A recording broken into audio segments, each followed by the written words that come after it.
Chosen one, let's talk about karmic partners because the people that are hardest to get over are the ones that woke up your shadow. Valerie, talk to him. Karmic partners don't enter your life by accident. They're divine catalysts. They hold a mirror up to your unconscious and say, look, and what you see isn't them, it's you. The ache, the longing, the pattern you've been replaying in different bodies, lifetime after lifetime. They stir chaos not because they're evil, but because comfort never cracks the shell. They're leaving hurts because it shatters the fantasy of being saved. But what's left after that heartbreak is truth. So don't chase the reflection. Study it, that pain you feel. It's just your shadow trying to be seen.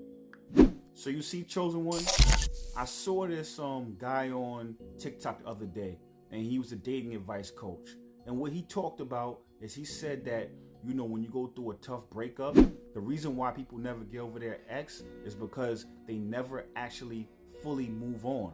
And the one way you can move on is by falling in love with someone else.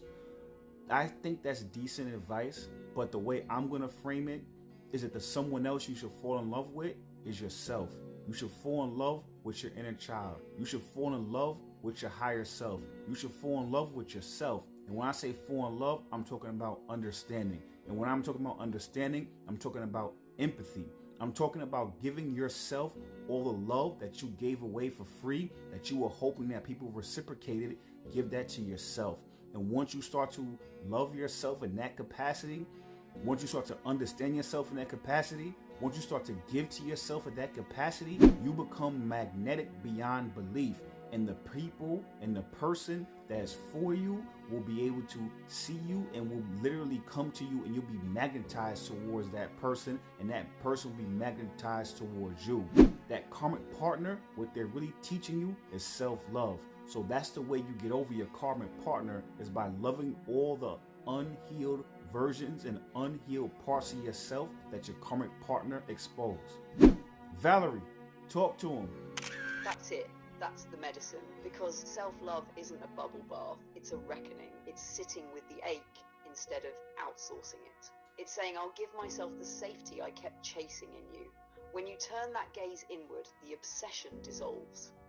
The longing turns into wisdom, and the same energy that once clung becomes the current that carries you forward. Falling in love with yourself isn't vanity, it's vibration.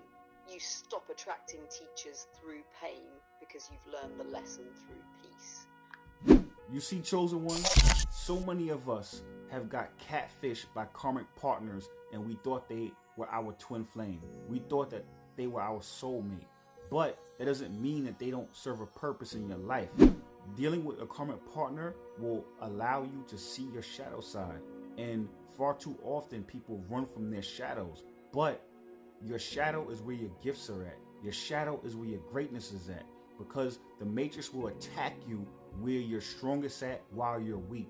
So a lot of times our shadow is where our core wounds reside. And our core wounds are literally the manhole cover to our greatest gifts.